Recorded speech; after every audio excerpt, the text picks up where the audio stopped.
You ever had one of those mornings where you think everything's where it was when you left it yesterday, but then you find out everything's logged out and programs need to be restarted and such? It is what it is. Good morning. It's Illinois in Focus Daily. I'm Greg Bishop on this Tuesday, and we've got a lot to tackle. Of course, final couple of weeks here of legislative session. There's going to be a lot of talk about the budget, so we'll be unpacking that as we get details. But clearly, other stuff going on as well. So we've got to tackle the obvious headline news of former President Joe Biden being diagnosed with advanced stage 4 metastatic prostate cancer.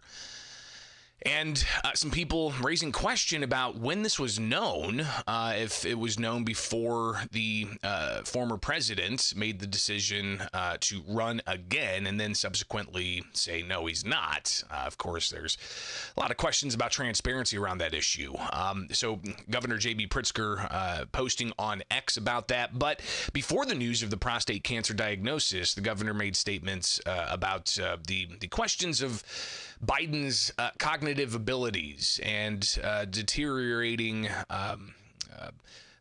appearance of sorts. So we'll hear a little bit about that as well. We've also got to tackle the latest in the investigations of Chicago. While the city faces a lawsuit about its sanctuary status for non-citizens, you've got the Department of Justice Civil Rights Division looking into Chicago Mayor Brandon Johnson's hiring practices now, after some comments he made over the weekend that have gone viral. So we'll talk about that also here with Illinois in Focus Daily. I'm Greg Bishop. Like, subscribe, hit that notification bell, and wake up with us each and every weekday morning as we break down for you some of the latest of what's going on here in the land of Lincoln.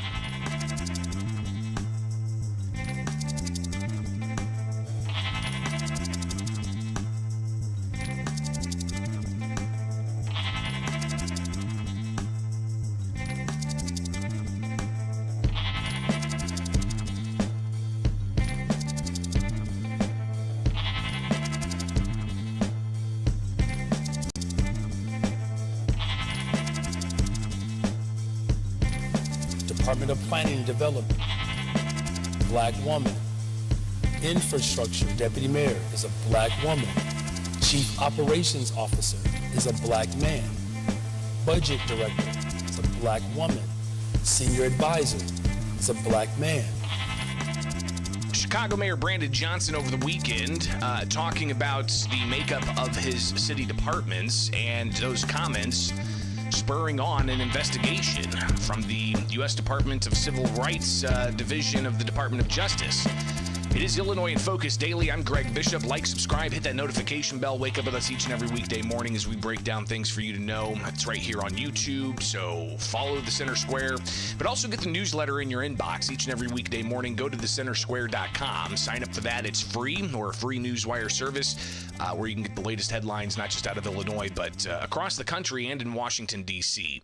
So yesterday, this was posted by the Civil Rights Division of the U.S. Department of Justice. It says the Civil Rights Division has opened an investigation of the employment practices of the city of Chicago, Illinois, to determine whether it is engaged in a pattern of practice of discrimination on race in violation of Title VII of the Civil Rights Act. And it even gets a letter here that we'll review a bit.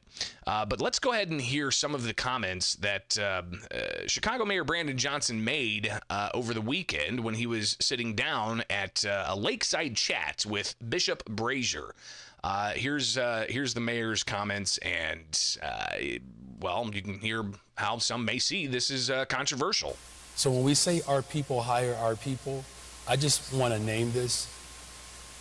2 administrations ago, 70 to 75% of the administration is primarily made up of white and white men. In my administration, 45% of my administration is black, 25% is Latinx, 30% is white, 8% is Asian. It is the most diverse administration in the history of Chicago.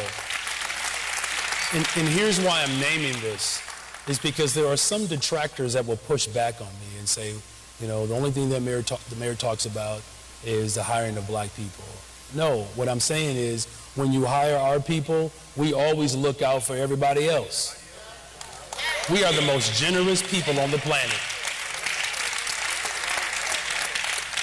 I don't know too many cultures that have play cousins. That's how generous we are. We just make somebody a family member, right? This is how we are. And so Business and Economic Neighborhood Development, the deputy mayor, is a black woman. Department of Planning and Development, it's a black woman. Infrastructure, deputy mayor, is a black woman. Chief Operations Officer is a black man. Budget director is a black woman. Senior advisor is a black man.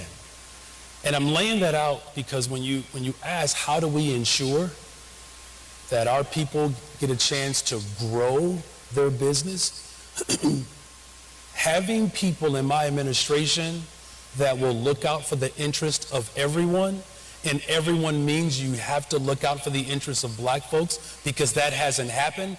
That's how we ensure long-term sustainable growth, because the BOA construction as a prime, now he has control of all of the subcontractors as well. So that's the mayor over the weekend, and those comments sparking controversy practically immediately on social media, and it even got the attention of Harmeet Dillon, who is the Assistant Attorney General in the Civil Rights. She put out this letter on social media to the Honorable Brandon Johnson, Office of the Mayor in the city of Chicago, and this is a letter dated yesterday. It says, Dear Mayor Johnson, the Department of Justice opening an investigation to determine whether the city of Chicago, Illinois is engaged in a pattern or practice of discrimination based on race in violation of Title VII of the Civil Rights Act of 1964. It is the responsibility of the Attorney General of the United States to enforce the provisions of Title VII with respect to state and local government employers. The Attorney General has delegated the authority to investigate compliance with these provisions. The Assistant Attorney General of the Civil Rights Division. Title VII prohibits discrimination on the basis of race when the Attorney General has reasonable cause to believe that a state or local government employer is engaged in a pattern or practice of discrimination in violation of Title VII. It is the Attorney General's responsibility to take appropriate action to eliminate that violation, including seeking injunctive relief. Our investigation is based on information suggesting that you have made hiring decisions solely on the basis of race.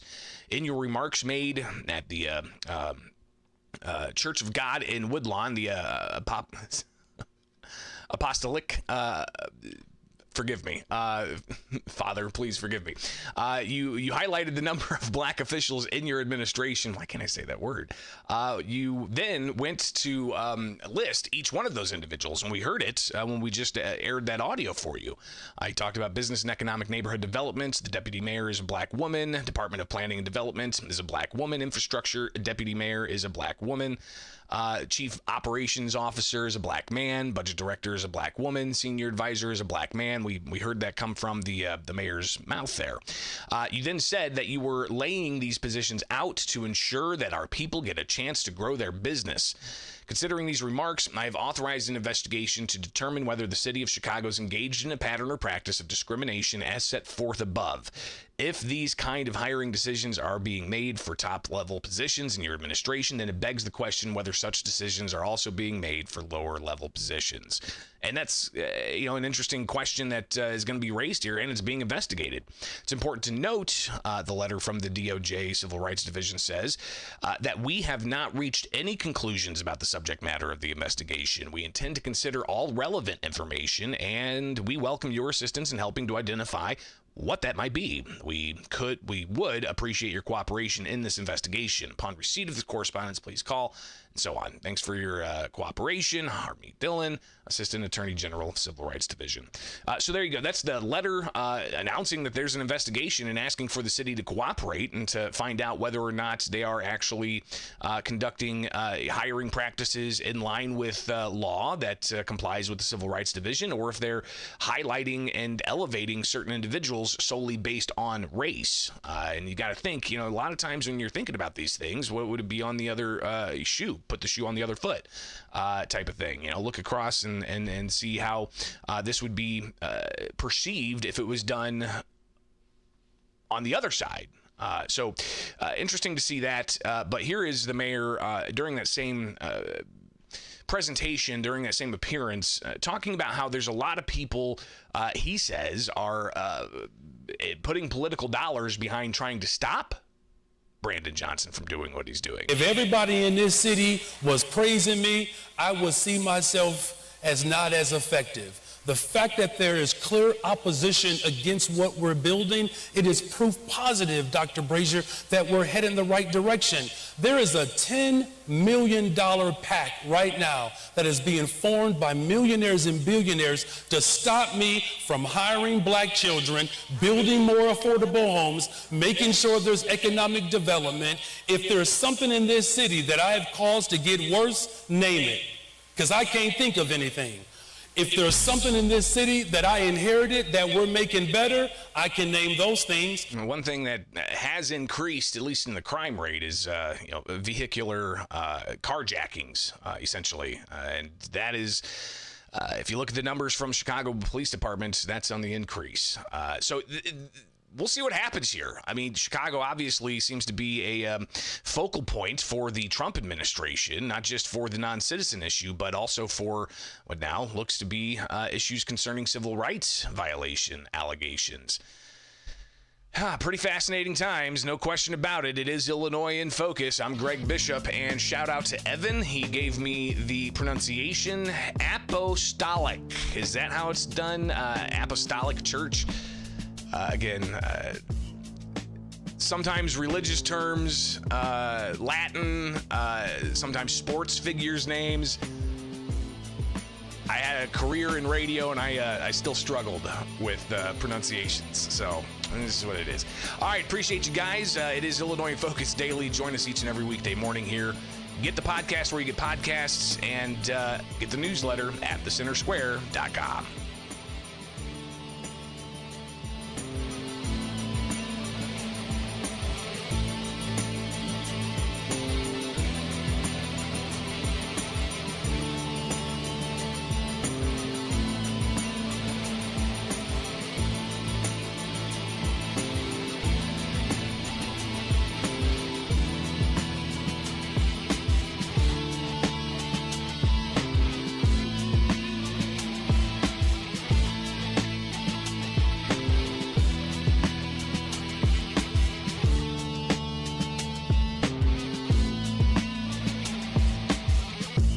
Former President Joe Biden receives support and questions about transparency amid a cancer diagnosis.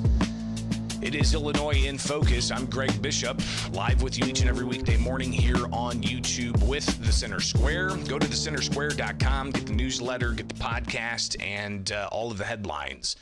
Including on our national page, you'll see this headline, Biden receives support and also questions about transparency amid cancer diagnosis. Let's check this out because Governor J.B. Pritzker also responding to this, in particular with a message of hope.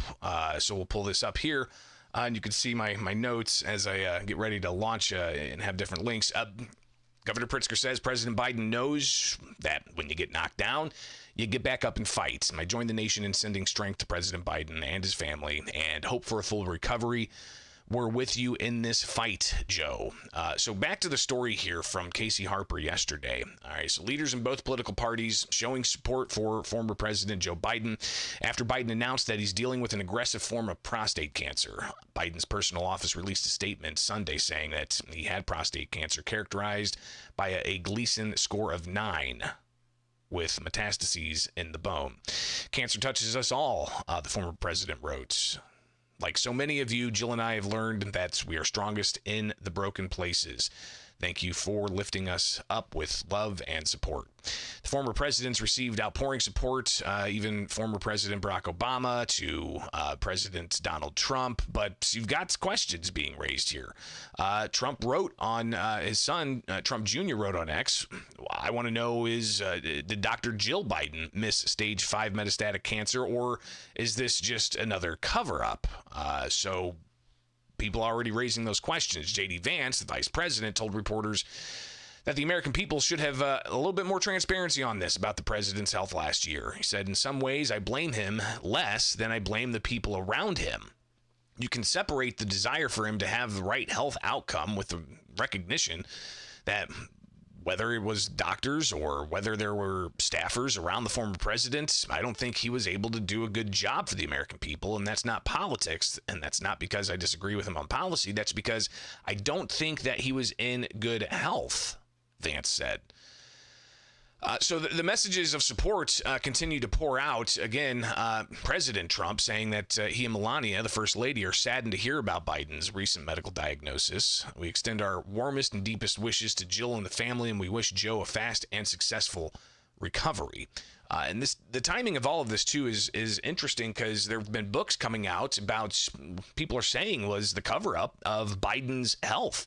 His cognitive abilities, the staffers that were around him not being forthright.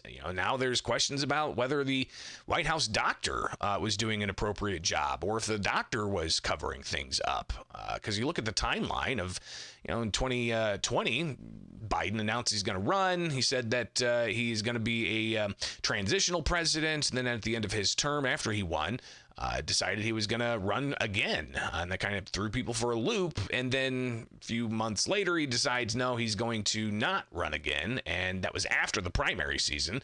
And then they installed Vice President Kamala Harris to be the Democrat nominee. At that time, Biden's cognitive abilities were on display, and the White House was calling it deep fakes. And a lot of the corporate media were saying, Biden's the best Biden we've ever seen. But after the election and after all, we see months later, you get books coming out saying, well, that wasn't the case. And there was a lack of transparency. So Governor J.B. Pritzker, before the cancer diagnosis of Biden was announced, he was asked last week to kind of respond to some of the concerns that there have been about the cognitive ability of President Biden and what kinds of responsibility Democrats have for promulgating that lack of transparency. Here's the governor last week at an unrelated news conference. I realize, Mark, welcome. Welcome back. I realize that reporters who are covering the wide world want to go back and relitigate what happened in 2024 and examine every little thing. And there's a book that came out that's suggesting that there was cognitive decline. Look, all I can tell you is every interaction I had with President Biden demonstrated to me a man who has more empathy than any other president that I've known in my lifetime since I was born. And somebody who has done quite a lot in 50 plus years of service, working in the public interest, and has accomplished so much. And frankly, when we look back at those 4 years, everybody has different opinions and maybe voted differently, voted for him or against him, but a whole lot was accomplished in a very, very difficult time. I'll just remind you that in 2020, I've starting to see deaths. So you got the governor right, in the United talking States. about 2020, and then he starts talking about the battle he had, and you can go and look at the archives at the Center Square about all of this. Pritzker would come out during the pandemic at his daily news conferences and slam the podium and yell at then President Donald Trump to get ventilators, and lots of ventilators, and urged the president to use the War Powers Act to take over factories to make more ventilators. And so he kind of reflected on that a little bit, but ultimately saying that, hey, all the conversations he's had with Biden were, he was on his game. So is there going to be more fallout from this? I fully anticipate there will be, especially as we get more information of what exactly transpired in the Biden White House around the president's health.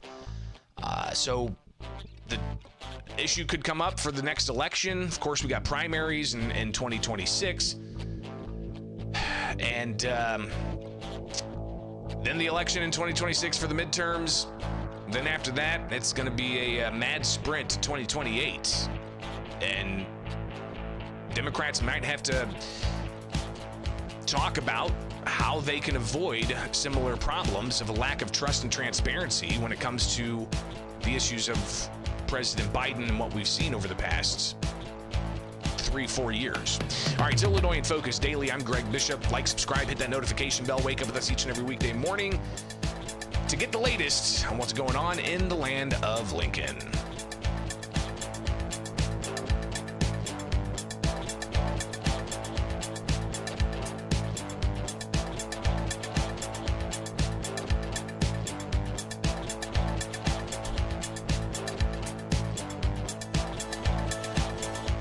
Illinois lawmakers coming back to the state capitol here in Springfield, and we'll be on the ground covering it for you as they try to craft a budget with that May 31st deadline rapidly approaching. I'm Greg Bishop. Thanks for being with us each and every weekday morning here with the Center Square on YouTube and elsewhere. You can get the podcast. Just search Illinois in Focus.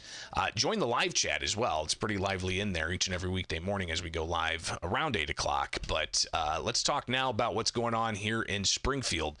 It's new General Assembly, 104th. Democrats have both chambers in their control. Republicans are in the minority. Governor Pritzker proposed a $55 billion budget. We talked a little bit about the overall budget issues yesterday. Taxing and spending. Republicans pushing back on the idea that's been floated about a service tax to increase taxes on things like lawn care or hair care or a plumber coming over and fixing a pipe. These types of services could be taxed at 6.25% or so, or is it 6.5%? Either way, there's been something floated out there. There's also a whole host of what the Illinois Revenue Alliance calls $6 billion of different types of tax increases. Governor J.B. Pritzker last week said that he feels that there's enough money in the budget to do what they need to do. So is that an indication of he's saying no tax increases? We'll be watching that closely, but it's hard to say no tax increases when Democrats and others come to the General Assembly with new programs. And there's a new program that is advancing at the State House to allow for stipends to go to student teachers. So let's check this story out at the Center Square from Jim Talamonte. And talks about how there's another issue of subject to appropriation. It's language in laws that they start a program and it says this program is going to be great to help, say, farmers or to help student teachers. And it's going to use tax dollars to do it, but it's subject to appropriation. So a bill in the General Assembly would spend tens of millions or possibly hundreds of millions of dollars of your tax money to address what lawmakers call a teacher shortage crisis. House Bill 1375 would have taxpayers provide 5-figure stipends to student teachers. How much is this going to cost? It already passed the House, so now it's in the Senate. And Peoria Democratic State Senator Dave Kaler, he says that it's got a price tag. You can take that and say, how many student teachers are there in Illinois at any given point? And if you give them all $10,000, how much is that going to be? Here he was asked that question at a recent news conference. $10,000 per student. Times how many students? Depends on how much money we get in the budget. But How hopefully, much money does it take, do you need in the budget? we would look at, if we were going to fund everything, probably 600 million. Run this past the governor's office? This is part of the budget discussion. But I don't expect that we're going to get the full amount, but we'd like to get something so we can get this started. Would that be some, would that, $600 million is what this teacher stipend program would cost if it was fully funded. That's more than $500 million. But Kaler says he's just looking for a little bit of funding to get the program started, he said. Well, if you've got limited funds, how are those funds going to be distributed? They'll go primarily to public university students who are getting into student teaching. There would also be an extra stipend for the teacher that the student teacher's working under. And that again adds to the taxpayer costs. If there's limited dollars and the program's in there and it does get some kind of appropriation in the line item, who's going to get those dollars? How are they going to base that? So other questions, obviously. Now, when this was in the House, State Representative Fred Crespo, a Democrat from, I believe, Hoffman Estates, he has for several years now, and I've written separate stories just about this, even last year, I should pull it up, where he was talking about subject to appropriation and how legislators need to stop creating new programs and putting in their subject to appropriation unless they have the funding guaranteed, because there's limited funding. I mean, again, this is a Democrat who recently, by the way, last week, was just dismissed by Illinois House Speaker Chris Welch from the Democratic caucus. He was Crespo was a chair of appropriations committees, obviously somewhat of a fiscal conservative, even though he was a Democrat, and Welch decided to yank him from that position. So clearly that's an interesting move. But before that happened, here is Crespo on the House floor last month, or was this earlier this month, where he was pushing back on this bill because, again, it's a new program that's going to cost taxpayer money, upwards to $600 million if it's fully funded. But it says subject to appropriation. Here is State Representative Fred Crespo from the House. Crespo is recognized. Thank you, Speaker. The sponsor yield. She indicates she will. Leader, I think this is a great idea, so I'm not going to talk much about the bill itself, but let's talk about the finances for a little bit. And it is subject to appropriations, and you did state that it's around $68 million. That is correct. Who came up with that? I believe IEA followed up with it. On average, the student teaching is around 521 hours, which is equivalent to at least 7,815 if student teachers were earn a minimum wage. Some programs go above that amount, and what's the estimate that they got it from? Okay, thank you. To the appropriation, here we go again, folks. We're passing bills that are subject to appropriations. I get the sense that we think that's like monopoly money. But you're creating a line item and you're putting pressure on the budget. It's an empty promise, gives people a false sense of hope, and I'll give you a good example. Last year we passed the Healthy School Meals for All. It was subject to appropriations and the cost was $200 million. Two programs. This program that we have right before us today is 68. The Healthy School Meals for All at $200 million. Two programs are putting a budget pressure of close to a quarter billion dollars.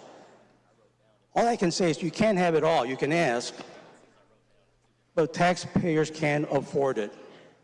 If we keep this up, at some point you're going to run out of taxpayer dollars to spend. Again, nothing against the bill, but folks, we need to take a step back. There needs to be a process, and we need to have some controls. We can't keep passing these budgets, these subject appropriation bills all the time. Thank you, Speaker. Again, it happens constantly at the State House. New programs being proposed with legislators putting a number in there of what it could cost, but the House sponsor says we're looking at maybe 60 some odd million dollars. But then you get to the Senate sponsor and they crunch the numbers and they recognize It's actually going to cost possibly $600 million if it was to be fully funded.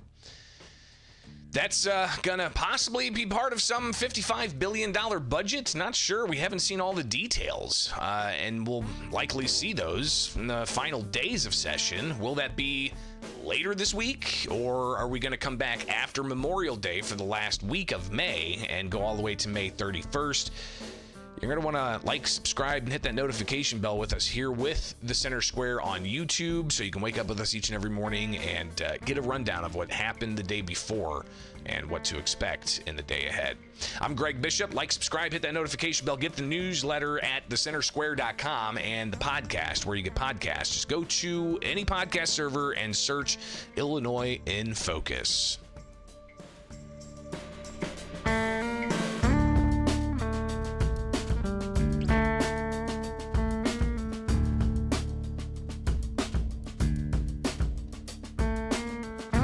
That's all I got for you today. Both the House and Senate back in session today and for the rest of the week, and then they come back after Memorial Day next week. At least they're scheduled. See what happens this week. Are they going to be passing all kinds of bills? Because keep in mind, I mean, they passed like 500 bills out of both chambers to the other chamber. So we've got a whole slew of bills that they're just going to rapid fire soon. When's that going to happen? Could it start today? Could it start tomorrow? Could it possibly, be later this week where they have a long day Friday before they go home for the Memorial Day weekend? It's going to be a tough one. I appreciate you guys being here and for the support. Share it up with your friends, get the newsletter, and be sure to tune in each and every weekday morning here with Illinois in Focus Daily. You guys have a great day. Got some people saying I got audio cutting out. Shows me on my levels here I've got audio. But I've also noticed that YouTube has had some issues with other live streamers, with some live streams just getting cut off completely. So maybe some other people are saying audio is good on their end. It is what it is. All I can do is make sure that my levels look good here and they look good. So have a great day. We'll see you back here tomorrow. It's Illinois in Focus Daily.